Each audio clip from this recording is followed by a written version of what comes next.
Assalamualaikum warahmatullahi wabarakatuh. Pada materi kali ini kita akan berbicara tentang distribusi sampling ya, atau teknik sampling. Jadi seperti yang pernah saya ulas secara sekilas dalam pertemuan pertama, ada perbedaan antara populasi dengan sampel. Ya. Ini adalah gambar hubungan sampel dan populasi, di mana populasi itu keseluruhan keseluruhan populasi secara menyeluruh. Secara definisi kalian bisa banyak temukan nanti. Tapi kalau secara ilustrasi, sampel itu adalah bagian dari populasi. Sehingga apakah populasi itu lebih luas? Ya, memang lebih luas. Apakah sampel itu selalu dapat mewakili populasi? Tidak selalu. Makanya nanti ada namanya teknik sampling. Bagaimana cara mengambil sampel itu supaya mewakili dari populasi yang ada, tanpa kita harus meneliti seluruh populasi yang ada. Istilahnya sampel ini adalah yang dianggap mewakili dari keseluruhan populasi yang ada di sini. Definisinya ini ya, sampel probabilitas dan non probabilitas ya. Kemudian di sini ada metode penarikan sampel. Yang pertama, untuk sampel probabilitas, dia menggunakan probability sampling. Ada yang menggunakan simple random sampling, stratified random sampling, atau bahkan cluster sampling. Kalau untuk yang probabilitas, dia menggunakan systematic sampling, quota sampling, ataupun purposive sampling. Kita akan breakdown di sini. Definisinya ya, untuk penarikan sampel acak sederhana atau simple random sampling, yaitu merupakan pengambilan sampel dari populasi yang secara acak tanpa memperhatikan strata atau tingkatan ya yang ada dalam populasi, dan setiap anggota populasi itu mempunyai kesempatan yang sama untuk dijadikan sampel. Contohnya seperti ini ya, untuk contoh paling mudah dari simple random sampling. Arisan ya, arisan itu kan semua nama dimasukkan dalam satu wadah ya, kemudian dikocok dan akhirnya nama yang keluar itu nanti adalah yang katakanlah bedok ya istilahnya dalam bahasa Jawanya. Jadi dia menggunakan sistem kocokan di mana semua nama yang ada di situ punya probabilitas atau punya kesempatan yang sama untuk diambil, untuk keluar ya. Kemudian ada yang menggunakan tabel acak ya. Tabel acak ini memilih sampel dengan menggunakan suatu tabel. Dalam penggunaannya ditentukan terlebih dahulu titik awal ya. Jadi titik awalnya di mana, setelah itu nanti akan ketemu siapa yang akhirnya digunakan sebagai sampel. Itu adalah contohnya. Kemudian ada penarikan sampel acak terstruktur atau stratified random sampling. Stratified random sampling ini dilakukan dengan membagi anggota populasi dalam beberapa subkelompok yang disebut strata. Strata itu maksudnya adalah subkelompok-kelompok dari suatu populasi. Misalkan ya, dalam satu kelas ada yang dari Jawa Timur, ada yang dari Jawa Barat, ada yang dari Jawa Tengah.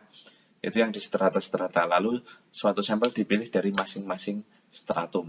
Jadi misalkan ya, yang ada dari Jawa Timur ada 5, Jawa Tengah ada 6, Jawa Barat ada 4. Kalau saya pakai stratified random sampling atau sampel acak terstruktur, maka dari masing-masing provinsi tadi, dari ketiga provinsi yang ada di Jawa, saya mengambil tanpa suatu kriteria lagi. Jadi semua yang ada di masing-masing provinsi punya kesempatan yang sama untuk saya jadikan sebagai sampel seperti itu. Ini adalah proses stratifikasi ya. Ini dari satu populasi yang tidak berstrata atau tidak dikelompokkan, kemudian ini menjadi populasi yang berstrata. Ini perbedaannya. Jadi yang lingkaran semua, yang tanda segitiga semua, yang kotak-kotak ya kotak-kotak semua. Contohnya menentukan jumlah sampel ya untuk setiap stratum. Karena meskipun random sampling, tapi kita pastikan bahwa proporsinya itu pas supaya dapat mewakili per masing-masing provinsi ya. Karena kan kalau misalkan Provinsi Jawa Timur itu misalkan ada 5, sedangkan Jawa Tengah itu misalkan 10, kalau kita sama-sama ambil 3, ada kemungkinan yang populasinya 10 tadi itu tidak terwakili semua, karena jumlahnya lebih besar, seperti itu. Jadi ini contohnya, stratum ya. Misalkan ada 3, bulat, kotak segitiga. Jumlah anggota yang bulat 5, yang kotak 7 segitiganya ada 12. Jadi total jumlah anggota adalah 24. Persentase dari total adalah 5 dari 24 itu adalah 21% ya. Paham ya maksudnya? Jadi totalnya adalah 24 keseluruhan. Kemudian yang bulat ini jumlah anggotanya ada 5. Berarti 5 itu adalah 21%-nya dari 24. Kemudian yang kotak. Yang kotak ini akan ada 7. Berarti 7 itu merupakan 29% dari 24. Dan yang terakhir segitiga yang paling banyak 12. 12 itu merupakan 50% atau separuhnya ya dari 24. Sehingga totalnya harusnya 100 ya. Betul. Kemudian kita gunakan persentase ini untuk mengambil sampel dari masing-masing kelompok ini, bulat, kotak, segitiga. Yang pertama, misalkan jumlah sampel per stratum ya. 0,21 dikali 10 berarti ya 2. Untuk yang kotak berarti diambil 3 ya kan, karena dapatnya ini 0,29 dikali 10. Kemudian kalau yang satunya adalah 0,5 dikali 10, dapatnya adalah 5. Kalau di total nilainya adalah 10, seperti itu. Jadi yang dimaksud dalam stratified random sampling itu 10 ini sebenarnya semuanya punya kesempatan yang sama, tetapi di masing-masing stratum diperhitungkan ya jumlahnya berapa, diambil berapa persen supaya dapat mewakili keseluruhan stratum.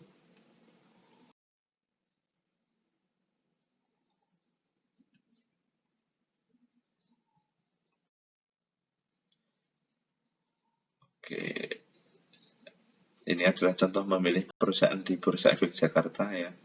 Ini dari Bank 25, dari asuransi 17, dari efek 8. Persentase dari total berarti ya diperhitungkan berdasarkan jumlah anggota seperti ini. Ini kayaknya nggak ada kesulitan, saya langsung aja.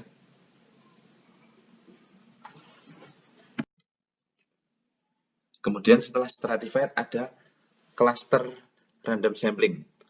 Cluster ini dia membentuk suatu struktur ya, jadi berklaster-klaster juga. Misalkan yang di atas ini adalah populasi ya, atau keseluruhannya. Jadi ada lingkaran, segitiga, dan apa ini? Katakanlah tabung aja ya. Kemudian di sini kalau dia menggunakan sampel terstruktur yang menggunakan sebelumnya tadi, berarti kan dia dikelompokkan berdasarkan ciri-cirinya, berdasarkan atribut istilahnya.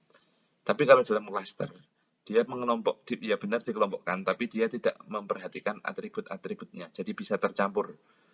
Yang sini merah, biru, kuning, ya. Sini merahnya 2, kuningnya malah 1.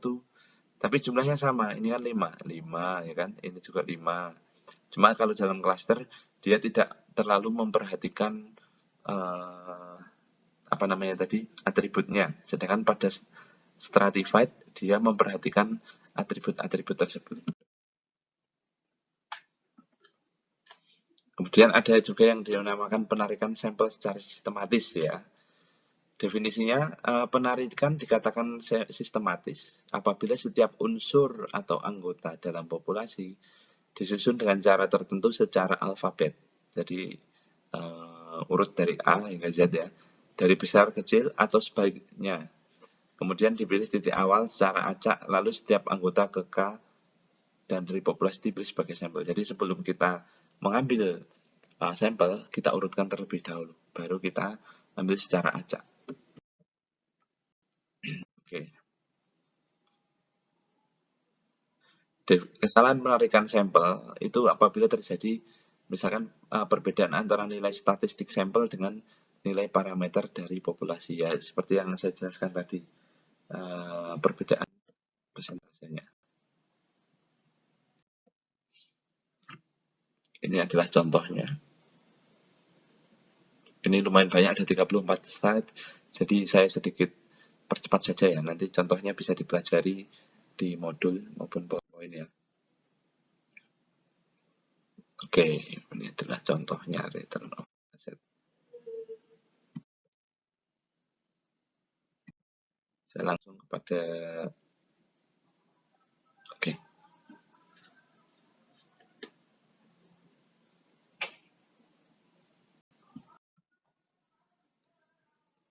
Ya, ini rumus-rumus yang bisa kalian pelajari ya nanti.